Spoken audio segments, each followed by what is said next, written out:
London and Southwestern Railway, a railway, railway, a railway, a railway, railway, a railway. The London and Southwestern Railway, LSWR or L&SWR, was a railway company in England from 1838 to 1922. Starting as the London and Southampton Railway, its network extended from London to Plymouth via Salisbury and Exeter, with branches to Ilfracombe and Padstow and via Southampton to Bournemouth and Weymouth. It also had many routes connecting towns in Hampshire and Berkshire, including Portsmouth and Reading. In the grouping of railways in 1923, the LSWR amalgamated with other railways to create the Southern Railway. Among significant achievements of the LSWR were the electrification of suburban lines, the introduction of power signalling, the development of Southampton Docks, the rebuilding of London Waterloo Station as one of the great stations of the world, and the handling of the massive traffic involved in the First World War. Spreading car ownership led to a rapid decline of passenger traffic in Devon and Cornwall from about 1960 to the end of that decade, so short mid-distance from London branches and the remote peninsular sections of Route Clun, except the line to Penzance from Exeter, which had since the very outset been the main preserve of the Great Western Railway, chiefly due to that company. General overview. The London and Southwestern Railway originated as a renaming of the London and Southampton Railway, which opened in May 1840 to connect the port of Southampton with London. Its original London terminus was Nine Elms on the south bank of the River Thames, the route being laid through Wimbledon, Surbiton, Woking, Basingstoke and Winchester, using what became the standard track gauge of 4 ft8 plus 1/2 in 1435 mm. The railway was an immediate success, and this encouraged the company to think of extensions. The company then saw potential from the area westward, which put it in direct competition with the Great Western Railway. It was important to secure lines and stations to seek to keep the competitor out. As the Great Western Railway used the broad gauge 7 ft or 2134 mm, any gauge adopted by independent smaller lines dictated their permissibility for joint running, and this territorial competition became known as the Gage Wars. The Nine Elms terminus was obviously inconvenient to most Londoners, and the line was extended northeastwards to Waterloo via the Nine Elms to Waterloo Viaduct in 1848. Later the LSWR built its own tube railway, the Waterloo and City line, to connect to City Station close to the Bank of England building in the City of London. The Great Western Railway secured access early on to Exeter and Plymouth through its allied companies, and the LSWR aspired to build its own competing route to reach Devon and Cornwall, which would offer considerable traffic potential. It made a slow start, but eventually had its own line from Basingstoke to Salisbury and Exeter, continuing by a northerly arc to Plymouth, and to North Devon and North Cornwall. Coming later than the Great Western to the area, it never achieved the solid prosperity there of its broad gauge neighbour. The Southampton line had been extended to Weymouth via Ringwood, and the LSWR consolidated its home area, building branches closer to London and direct lines to Portsmouth. It also became joint owner with the Midland Railway of the Somerset and Dorset Railway, responsible for infrastructure and coaching stock on the latterly famous route.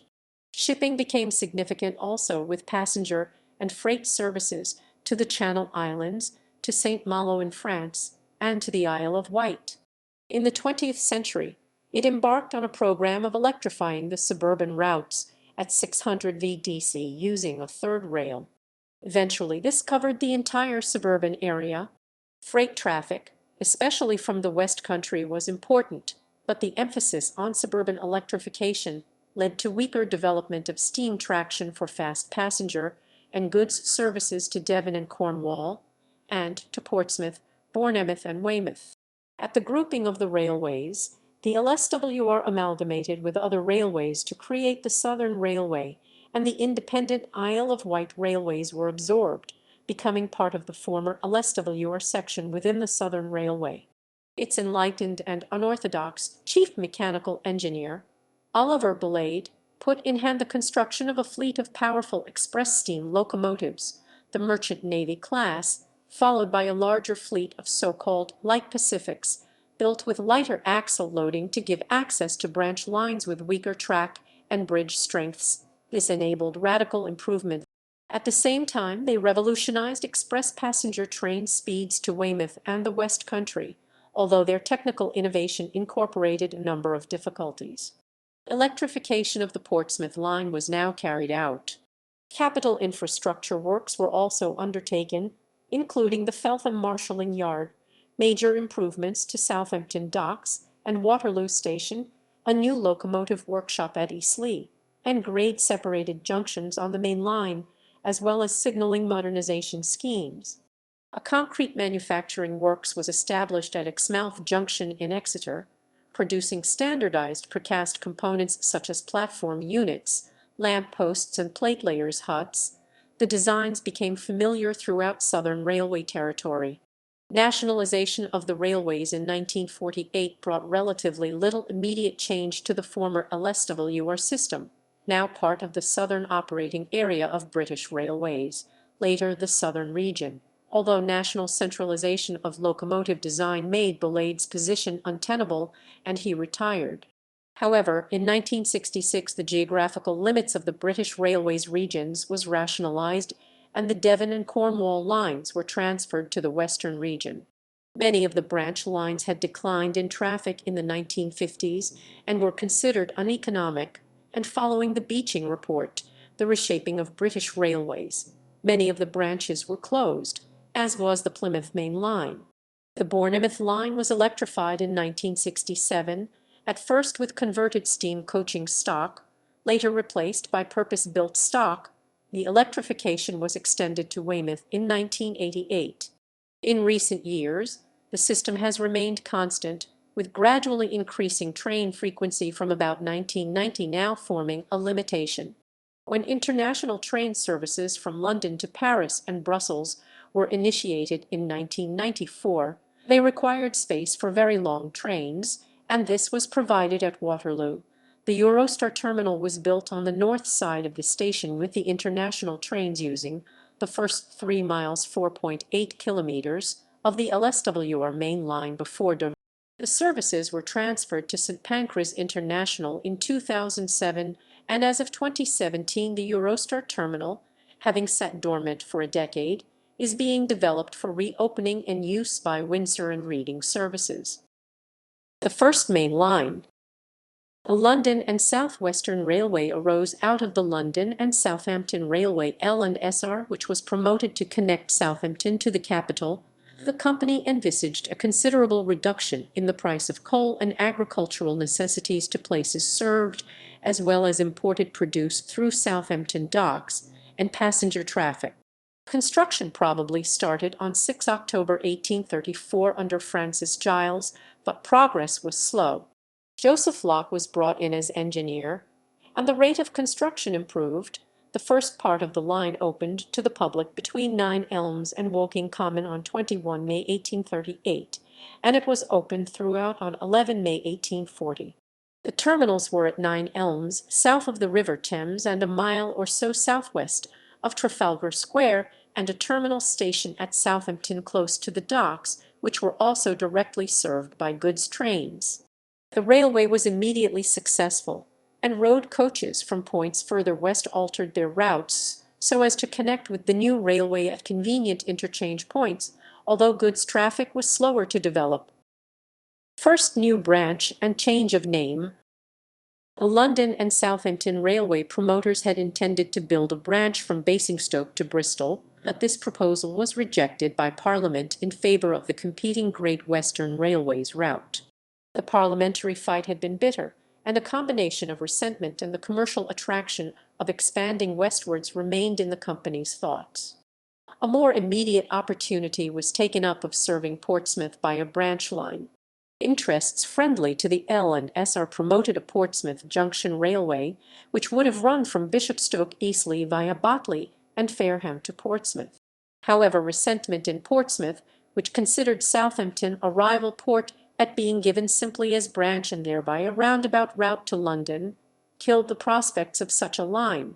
Portsmouth people wanted their own direct line, but in trying to play off the L&SWR against the London and Brighton Railway they were unable to secure the committed funds they needed. The L&SWR now promoted a cheaper line to Gosport, on the opposite side of Portsmouth Harbour, shorter and simpler than the earlier proposal. Approval had recently been given for the construction of a floating bridge chain ferry giving connection between Gosport and Portsmouth, to soothe feelings in Portsmouth. Construction of the Gosport branch was at first quick and simple under Thomas Brassey.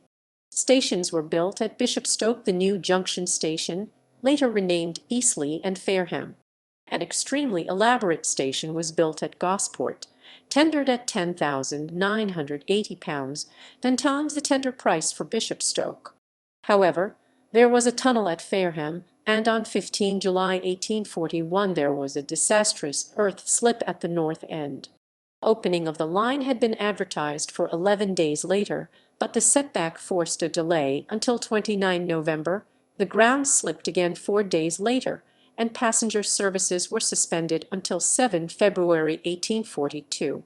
Isle of Wight ferry operators altered some sailings to leave from Gosport instead of Portsmouth. Queen Victoria was fond of travelling to Osborne House on the island, and on 13 September 1845 a 600-yard 550-metre branched to the Royal Clarence victualling establishment was opened for her convenience. Gage Wars.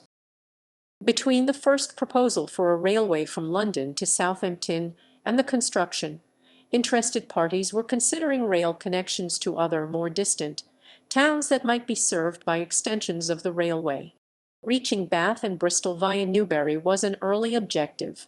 The Great Western Railway GWR also planned to reach Bath and Bristol, and it obtained its Act of Parliament on 31 August 1835, which for the time being removed those cities from the LSWR's immediate plans.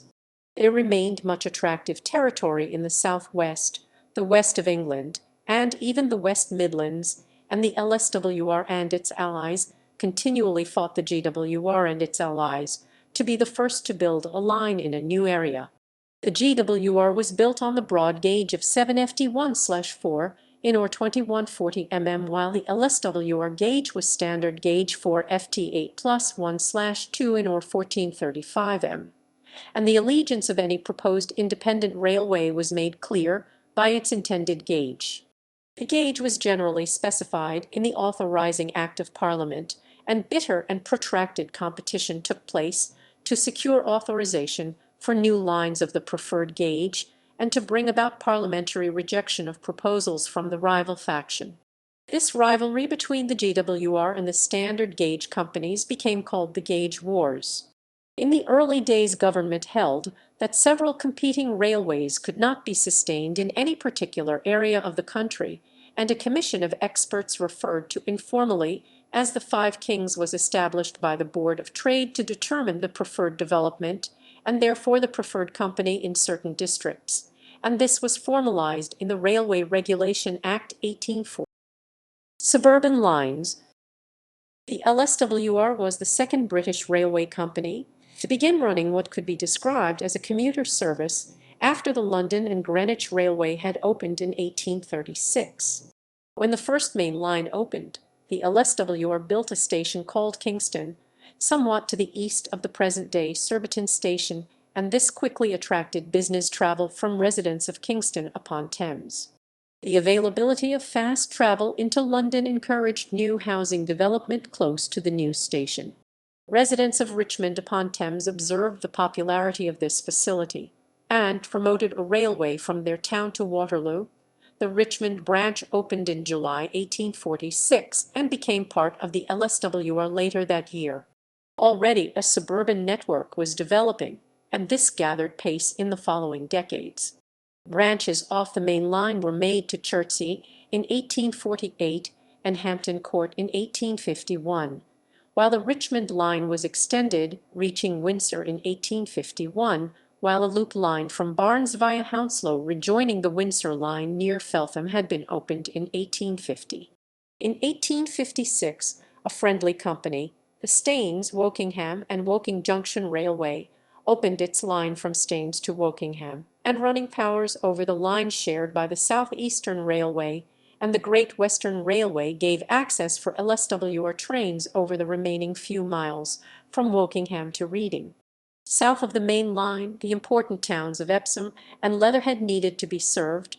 The rival London, Brighton and South Coast Railway L&SWR reached Epsom first from Sutton, but in 1859 the LSWR opened a line from Wimbledon, closely paralleling the main line as far as the present-day Rains Park, and then turning south to Epsom. Between Epsom and Leatherhead, a joint line with the L&SWR was built, also opening in 1859. Parts of Kingston were 3 miles (4.8 kilometers) from Surbiton Station, and in 1863 the town got its own terminal station. Reached westward via Teddington. A single-track branch was laid in 1864 to reach westwards up the Thames Valley to Shepperton. In 1869 the Kingston line was formed into a loop by the extension from Kingston to Malden. The daily inconvenience of the LSWR London terminal at Waterloo, close to Whitehall via Westminster Bridge, but poorly connected at the time to the City of London, became increasingly prominent as daily commuting increased. This was partly alleviated when friendly relations with the L&SWR and the London, Chatham, and Dover Railway L&SWR gave access for LSWR trains to its Ludgate Hill City Station from Wimbledon via Tooting, Streatham, and Herne Hill. This service commenced in 1869, and in the same year the LSWR opened a new route from. Although circuitous, this route swept up considerable inner suburban business. At the end of the independent life of the LSWR its trains reached, with the help of running powers and friendly companies, to today's suburban destinations. The railway was only convenient for Westminster as to commuters, lacking an underground station, and made strenuous exertions to get direct access for its trains to the City of London, the destination of the majority of business customers in the later decades of the 19th century, but in most cases these were circuitous and thus slow. The problem was resolved by the opening of the Waterloo and City Railway and electric tube railway in 1898. Quadrupling, grade-separated junctions, and electrification all enhanced the efficiency of the service offered.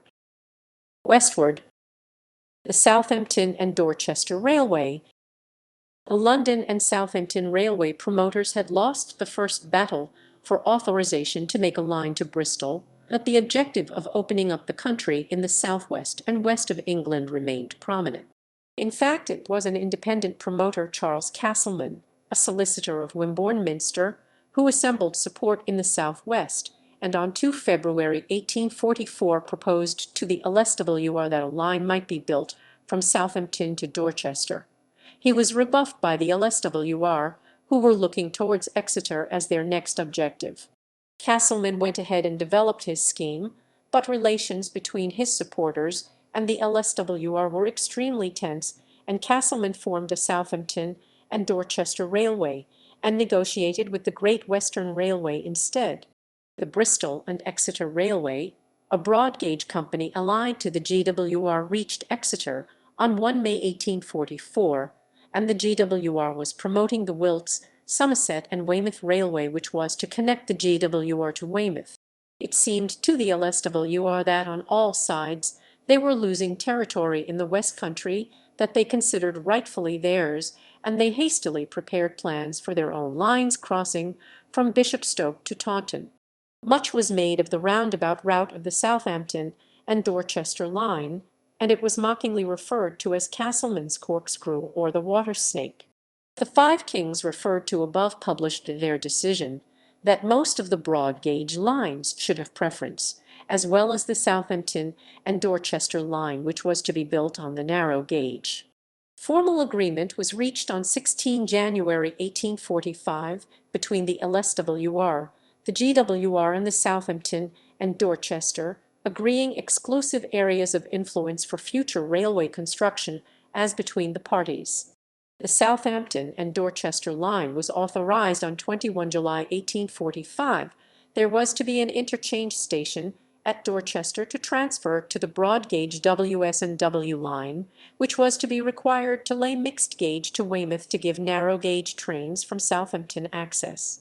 To demonstrate impartiality, the Southampton and Dorchester would be required to lay mixed gauge on its line for the same distance east of Dorchester, even though this did not lead to any source of traffic as there were no stations or goods sidings on the dual gauge section. Interests in Southampton had also forced a clause in the Act requiring the S&DR to build a station at Bletchendon Terrace in central Southampton. This became the present-day Southampton Central. The Southampton and Dorchester was to terminate at the original LSWR terminus in Southampton.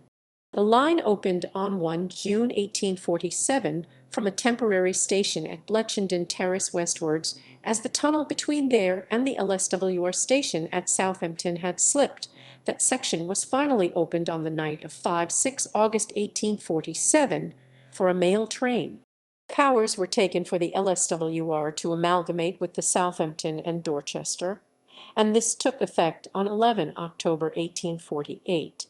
The Southampton and Dorchester line ran from Brockenhurst in a northerly sweep through Ringwood and Wimborne, bypassing Bournemouth, which had not yet developed as an important town and pool.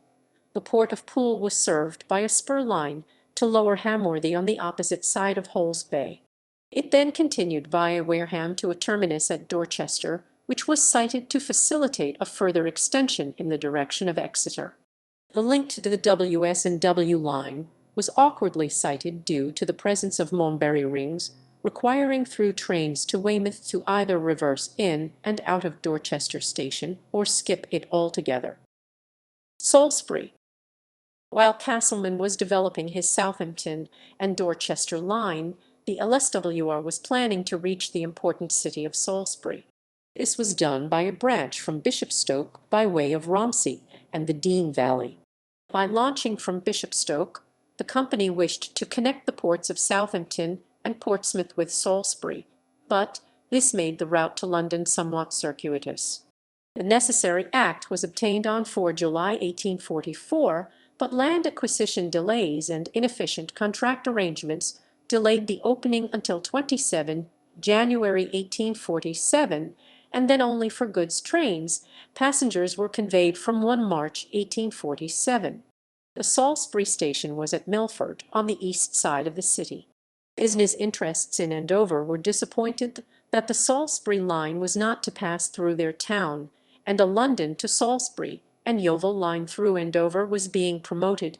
It might ally with a line from Yeovil to Exeter, with a Dorchester branch, forming a new competing London to Exeter line, so that the LSWR territorial agreement with the GWR would. When the LSWR indicated that they would themselves build a line from Salisbury to Exeter, the GWR complained bitterly that this broke the 16 January 1845 territorial agreement, and the Southampton and Dorchester complained, too, that this new line would abstract traffic from them. As the railway mania was now at its height, a frenzy of competing schemes was now proposed. The LSWR itself felt obliged to promote doubtful schemes in self-defense, but by 1848 the financial bubble of the mania had burst, and suddenly railway capital was difficult to find. In that year only a few more realistic schemes gained parliamentary authority: the Exeter, Yeovil and Dorchester Railway for a narrow gauge line from Exeter to Yeovil, and the Salisbury and Yeovil Railway. At the end of 1847, work had begun on the LSWR's own line from Basingstoke to Salisbury via Andover, and the scene seemed at last to be set for LSWR trains to reach Exeter. This apparent resolution of the conflict was deceptive, and in the following years a succession of disruptive pressures exerted themselves. The Southampton and Dorchester Railway insisted that it should be the route to Exeter via Bridport. The GWR and its allies were proposing new schemes intersecting the LSWR's route west. The Wilts, Somerset and Weymouth line resumed construction, and appeared to threaten the LSWR's future traffic. The Andover and Southampton Canal was to be. The outcome of all this was that the Salisbury and Yeovil Railway was authorized on 7 August 1854, The LSWR line from Basingstoke resumed construction and was opened to Andover on 3 July 1854, but it took until 1 May 1857 for the line to open from there to Salisbury Milford. The LSWR had given undertakings to extend to Exeter, and it was compelled to honour these, obtaining the Act on 21 July 1856. The narrative west of Salisbury is continued below. London terminal stations. The company's first London terminus was at 9 Elms on the southwestern edge of the built-up area. The wharf frontage on the Thames was advantageous to the railway's objective of competing with coastal shipping transits, but the site was inconvenient for passengers who had to travel on to London either by road or by steamer. The metropolitan extension to a more central location had been discussed as early as 1836, and a four-track extension to Waterloo Bridge Station was authorized by Act of Parliament on 31 July 1845, with a supplementary Act of 1847. The capital authorized was £950,000. The line had an intermediate station at Vauxhall. Opening was planned for 30 June 1848, but the Board of Trade Inspector did not approve some of the large span bridges at the eastern end. However, his superior was satisfied by later load tests, and the line opened on 11 July 1848. At first, incoming trains stopped outside the station and were pulled in by capstan after the locomotive had been detached. The 9 Elms site became dedicated to goods traffic and was much extended to fill the triangle of land eastwards to Wandsworth Road. The independent Richmond Railway was promoted, joining the LSWR at Falcon Road near the present-day Clapham Junction. The LSWR adopted the Richmond line, and there were 4 tracks from Falcon Road to Waterloo Bridge. There were 4 platforms with 6 platform faces, about where platforms 9 to 12 are today. They were doubled in length soon after opening. In 1854, the London Necropolis and National Mausoleum Company opened its one-platform station adjacent to Waterloo on the south side between York Street and Westminster Bridge Road. The company arranged for the transport of the dead and the funeral parties to a burial site near Brookwood using LSWR locomotives. More platforms at Waterloo. On 3 August 1864, additional platforms were opened on the northwest side of the original station, separated from it by a cab road. This became known as the Windsor Station and served the Windsor line and outer suburban traffic. The LSWR was aware that Waterloo Bridge being on the south bank, the Charing Cross Railway CCR, supported by the South Eastern Railway SER, opened a line from London Bridge to Charing Cross on 11 January 1864, and was obliged to make a connection from that line to the LSWR Waterloo station. It did so, but declined to operate any trains over the connection. The single line connected through the station concourse and ran between platforms 2 and 3. There was a movable bridge across the track. In 1865, a circular service started from Euston via Willesden and Waterloo to London Bridge. The SER was clearly reluctant to encourage this service, and diverted to Cannon Street it struggled on until ceasing on 31 December 1867. A few van shunts, and also the Royal train, were the only movements over the line after that.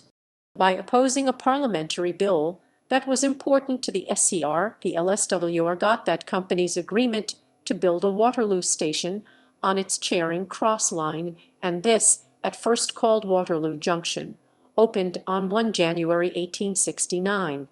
This is the present-day Waterloo East Station. More widening and renaming to Waterloo. Further widening in the throat area of the station took place in 1875, and the Necropolis platform was taken for this work, a new platform for them being provided nearer to Westminster Bridge Road. On 16 December 1878, a 2-sided platform was added, becoming the South Station. In November 1885, 6 more platforms, the North Station, for the Staines, Windsor and Reading lines opened. The original 4 tracks therefore fed into 16 platforms, and between 1886 and 1892, For the course to Surbiton, an additional 2 tracks were added, followed by one more in 1900 and another in 1905 of much shorter distance. In 1886 the station name was changed to Waterloo. Connecting to the city, a number of independent schemes to reach the City of London were promoted, and in 1893 a Waterloo and City Railway obtained its Act of Parliament to build a tube railway, then an extremely novel concept from below Waterloo Station to a city station at the Mansion House. This was successfully built, and it opened in 1898, running electric trains at frequent intervals. Through ticketing from LSWR stations were available, and the LSWR worked the line. The city station was later renamed Bank to match the adjacent tube stations of the Central London Railway and the City and South London Railway. Major expansion at Waterloo. The incremental expansion of Waterloo Station in the 19th century had led to a chaotic and difficult terminal installation, and in 1899 the company obtained powers for a major reconstruction and further expansion of the station. Subsequent acts further extended the powers. A considerable land take was involved, and the Necropolis station had to be moved, again, this time to the west of Westminster Bridge Road, where it opened with 2 platforms on 16 February 1902. The Waterloo and City Railway station was largely to be built over. The huge task cost £2 million and was largely implemented in the years 1906 to 1916, although some work was not complete until 1922.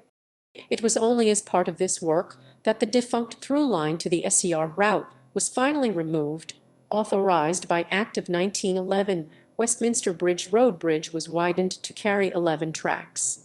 The numbering sequence of platforms was rationalized, and the new platforms 1 to 3 opened on new ground on 24 January 1909, followed by platform 4 on 25 July 1909, roughly on the site of the southernmost of the former platforms. Platform 5 followed on 6 March 1910. As well as platform accommodation, a new mechanical departure indicator was provided, and there were spacious new offices for the LSWR headquarters. The new roof over platforms 1 to 15 was built, with its bays transverse to the tracks. The roof over what became platforms 16 to 21 retained the longitudinal roof built in 1885, making the Windsor Line station obviously different. The last of the new platforms was commissioned on 28 February 1915. The new station was formally opened by Queen Mary on 21 March 1922. The cost of the reconstruction had been £2,269,354 annually. West of Salisbury. To Exeter. After a long period of conflict, the LSWR's route to the west of England was clear. The earlier connection to Milford Station at Salisbury from Bishopstoke had been opened on 17 January 1847. The route from London was shortened by the route from Basingstoke via Andover on 2 May 1859, with a more convenient station at Salisbury Fisherton Street. The conflict had centred around the best route to reach Devon and Cornwall, and this had finally been agreed to be the so-called central route via Yeovil. The Salisbury and Yeovil Railway opened its line from Salisbury to Gillingham on 1 May 1859, from there to Sherborne on 7 May 1860, and finally to Yeovil Junction on 1 June 1860. The controversy over the route to Exeter having been resolved. Exeter to Barnstaple. Local railways towards North Devon had already opened. The Exeter and Crediton Railway opened on 12 May 1851, and the North Devon Railway from Crediton to Bideford opened on 1 August 1854. Both lines were constructed on the broad gauge. The LSWR acquired an interest in these lines in 1862-63 and then bought them in 1865. The Bristol and Exeter Railway had reached Exeter at St David's Station on 1 May 1844, and the South Devon Railway had extended southwards in 1846. The LSWR Queen Street Station was high above St David's Station, and a westward extension required the line to descend and cross the other lines. The LSWR built a connecting line that descended to St. David's Station by a steep falling gradient of 1 in 37 2.7%. The Authorising Act required the Bristol and Exeter Railway to lay narrow gauge rails as far as Cowley Bridge Junction, a short distance north of St. David's where the North Devon line diverged. Under the terms of this concession, all LSWR passenger trains were required to make calls at St. David's Station. LSWR trains to London ran southwards through St. David's Station, while broad gauge trains to London ran northwards. Plymouth.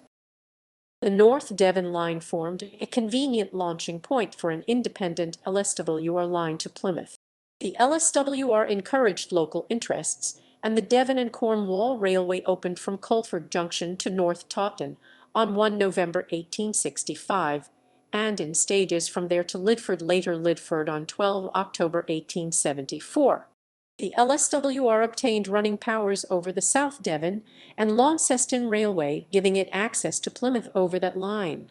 Another nominally independent company, the Plymouth, Devonport and South Western Junction Railway, built a line from Lidford to Devonport, and the LSWR leased and operated the line, gaining independent access to Devonport and its own passenger terminal at Plymouth Friary. Holsworthy and Bude. The line from Okehampton to Lidford itself provided a good starting point for a branch to Holsworthy, in northwest Devon, and this opened on 20 January 1879, and was extended to Bude in Cornwall on 10 August 1898. North Cornwall. The line to Holsworthy itself provided a further starting point for a branch to what became the LSWR's most westerly point at Padstow, 260 miles 420 kilometers from Waterloo. The line was promoted by the North Cornwall Railway and opened in stages, finally being completed on 27 March 1899. Branches east of Exeter. The topography of the line from Salisbury to Exeter is such that the main line passed by many significant communities. Local communities were disappointed by the omission of their town from railway connection, and, in many cases encouraged by the LSWR, they promoted independent branch lines. These lines were worked and sooner or later absorbed by the LSWR, so that in time the main line had a series of connecting branches. West of Salisbury, there were branch lines too. Yeovil, the line ran from Yeovil Junction to Yeovil Town Station. Bath and Bournemouth, with a junction at Templecombe.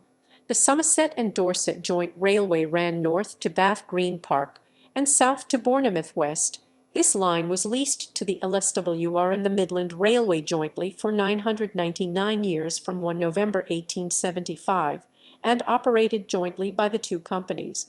Chard, the branch opened on 8 May 1863, from Chard Road, later Chard Junction, to Chard Town. Lyme Regis. The branch line from Axminster to Lyme Regis opened on 24 August 1903. Seaton, a branch line from Seaton Junction to Seaton, opened on 16 March 1868. Sidmouth and Exmouth, a line opened from Fenniton, later Sidmouth Junction, to Sidmouth on 6 July 1874. A branch was constructed from Tipton St. John's to Budleigh Salterton, opening on 15 May 1897, and extended from there to Exmouth, opening on 1 June 1903. Exmouth, this branch opened from Exmouth Junction on 1 May 1861. Routes in Hampshire. Portsmouth. The London and Southampton Railway main line linked the Hampshire towns of Basingstoke, Winchester and Southampton, and from 1841 Portsmouth was served by a branch line from Bishopstoke Eastleigh to the neighbour of Portsmouth Gosport via Ferry. In 1847 the rival L&SWR opened a true but even longer Portsmouth route via its due south line via Hove to Portsmouth and Southsea. Portsmouth interests were disappointed. Their lines to London were indirect, either via Hove or Bishopstoke, and so promoted a private venture to build a direct southwest route from the LSWR station at Guildford. The line became known as the Portsmouth Direct Line. It reached Havant in 1858, sparking a 2-year legal, pragmatic and, at times, physical battle between the LB and SCR and the LSWR, who managed the services over the independently owned line. This was resolved by a bypassing omnibus to Hilsea North Portsmouth from a new Havant terminus, and from 1859 the line was wholly acquired by the LSWR, and LB and SCR admitted practical defeat to it. Christchurch and Bournemouth. Alton. Meanwhile, in northern Hampshire the company had opened its line to Alton in 1852. Initially this was from a single branch from Farnham, but in 1865 a new fast line from the main line at Brookwood through Aldershot. An independent company, the Alton, Alresford and Winchester Railway Company, had built a line between those places, which also opened in 1865, with the LSWR running the trains, which worked through Alton Station. In 1884 the LSWR bought out the AANWR, becoming the full owner of the Alton to Winchester line. Bishop's Waltham. In 1863 the company took over the Bishop's Waltham Railway Company, which had built the Bishop's Waltham branch between that village and the LSWR's Botley Station on the Eastleigh to Fairham line. The branch had not opened at the time that the BWR was taken over, so the LSWR was the first to operate services on the line. Southampton, Netley, Fairham, and Portsmouth Harbour. Harbour.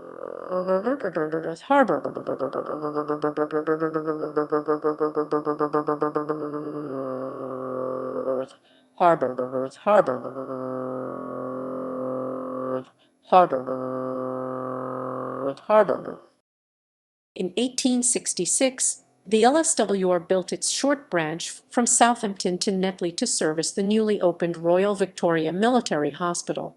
A decade later, in 1876, the Portsmouth Direct Line was extended further south to reach Southsea and further west to serve the naval dockyard, with a new station, Portsmouth Harbour. With all the major towns and cities in Hampshire now connected, the LSWR carried out little new building in the 1880s. A short section of line from the Netley branch to Fairham, finally completing the West Coastway line between Southampton and Brighton in 1889. A 1+1/4 mile 2 km branch from Fratton Station, terminating at East Southsea Station in Portsmouth, was opened in 1885, but was never successful and closed in 1914. For its last few years after 1903, it was worked by Rail Motors. Alton, Winchester, and Gosport extensions. Hampshire saw a brief but significant burst of new line building in the 1890s. In 1891, the link was opened between the Southampton Main Line and the newly built Didcot, Newbury and Southampton Railway over the Hockley Viaduct, the longest in the county. In 1894, a new line from Gosport Station to Lee on the Solent was built to take advantage of the growth in tourist traffic to the Isle of Wight. However, the most significant new routes came about as the LSWR acted to block its greatest rival, the Great Western Railway, from building its own line to Portsmouth from Reading. This blocking action took the form of two lines. The Basingstoke and Alton Light Railway was a minor route, the first in the country to be built under the terms of the Light Railways Act 1896. The second line was the Meon Valley Railway between Alton and Fairham, built to main line standards as a second London to Gosport route. The new lines opened in 1901 and 1903 respectively, these being the last lines in Hampshire to be built by the LSWR before the 1923 grouping. Lymington, Dorset Lines. Swanage. The town of Swanage was bypassed by the Dorchester line, and local interests set about securing a branch line. After false starts, this was achieved when the Swanage Railway Act got royal assent on 18 July 1881 for a line from Morgret Junction, west of Wareham, to Swanage with an intermediate station at Corfe Castle. Wareham Station had been a simple wayside structure, and a new interchange station was built west of the level crossing for the purposes of the branch. The line opened on 20 May 1885, and the LSWR acquired the line from 25 June 1886. Portland, electrification. In the early years of the 20th century, electric traction was adopted by a number of urban railways in the United States. The London and Northwestern Railway adopted a four-rail system and started operating electric trains to Richmond over the LSWR from Gunnersbury, and soon the Metropolitan District Railway was doing so as well. In the face of declining suburban passenger income, for some time the LSWR failed to respond, but in 1913 Herbert Walker was appointed chairman, and he soon implemented an electrification scheme in the LSWR suburban area. A third rail system was used, with a line voltage of 600 VDC. The rolling stock consisted of 84 three-car units, all formed from converted steam stock, and the system was an immediate success when it opened in 1915-16. In fact, overcrowding was experienced in busy periods, and trains were augmented by a number of two-car non-driving trailer units from 1919, also converted from steam stock, which were formed between two of the three-car units, forming an eight-car train. All the electric trains provided first and third-class accommodation only. The routes electrified were in the inner suburban area. A second stage scheme had been prepared but was frustrated by the First World War, but extended as far as Claygate on the new Guildford line. This was operated at first as an interchange point, but the section was discontinued as an electrified route when overcrowding near London occurred, the electric stock being used there. Concomitant with the electrification, the route between Vauxhall and Nine Elms was widened to 8 tracks, and a flyover for the Hampton Court line was constructed, opening for traffic on 4 July 1915. Southampton Docks. When the company was founded, it showed interest in Southampton Docks. The first docks had already been built, and the development of the port of Southampton was accelerated by the arrival of the railway. In 1843, the LSWR started running ships from Southampton as the New Southwestern Steam Navigation Company. Later, the LSWR took over the vessels, and in 1892 it bought the docks and continued the rapid development of them. Eastleigh Works. Lee Works.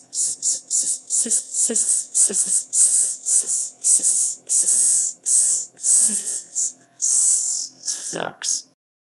In 1891, the works at Eastleigh in Hampshire were opened with the transfer of the carriage and wagon works from Nine Elms in London. The locomotive works were transferred from Nine Elms under Drummond, opening in 1909. LSWR infrastructure. For details of the LSWR main line routes, see South West Main Line, West of England Main Line, Exeter to Plymouth Railway of the LSWR, North Devon Railway, Waterloo and City Line. Notable people. Notable people connected with the LSWR include Chairman of the Board of Directors, 1832-1833, Sir Thomas Baring, 1834-1836, John Wright, John Wright, John Wright, John Wright, John Wright, John Wright, John Wright, 1837-1840, Sir John Easthorpe, 1841-1842, Robert Garnett, MP, 1843-1852, William Chaplin, 1853, the Honourable Francis Scott, 1854, Sir William Heathcote, 1854-1858, William Chaplin again, Chaplin again, Chaplin again, Chaplin again, Chaplin again, 1859-1872, Captain Charles Mangles, 1873-1874, Charles Castleman, 1875-1892, the Honourable Ralph H. Dutton, 1892-1899, Wyndham S. Portal, 1899-1904, Lieutenant Colonel the Honourable H. W. Campbell, 1904–1910, Sir Charles Scudder, Charles Scudder, Charles Scudder, Charles Scudder, Charles Scudder, Charles Scudder, Charles Scudder, 1911–1922, Sir Hugh Drummond. General Managers: 1839–1852, Cornelius Stauven as Traffic Manager. Managers, managers, managers, managers, manager, manager, managers, managers, managers, manager, managers, managers, managers, manager, managers, managers, manager, manager. 1852–1885, Archibald Scott as Traffic Manager. 1852–1870. 1885–1898, Sir Charles Scudder, Charles Scudder, Charles Scudder, Charles Scudder, Charles Scudder, Charles Scudder. 1898–1912, Sir Charles Owens. 1912–1922, Sir Herbert Walker. Resident Engineers: 1837–1849, Albinus Albino Martin. 1849–1853, John Bass. 1853–1870, John Strap, Pound Strap. 1870–1887, William Jacomb. 1832–1887, 1887–1901, E. Andrews. 1901–1914, J. W. Jacomb Hood. 1914–1922, Alfred Weeks, Sealumper. Consulting Engineers: 1834–1837, Francis Giles. 1837–1849, Joseph Locke. 1849–1862, John Edward Arrington. 1862–1907, W. R. Galbraith. Locomotive Engineers, Works and Corporate Liveries: 1838–1840, Joseph Woods as Locomotive Superintendent. 1841–1850, John Viart Gooch as Locomotive Superintendent.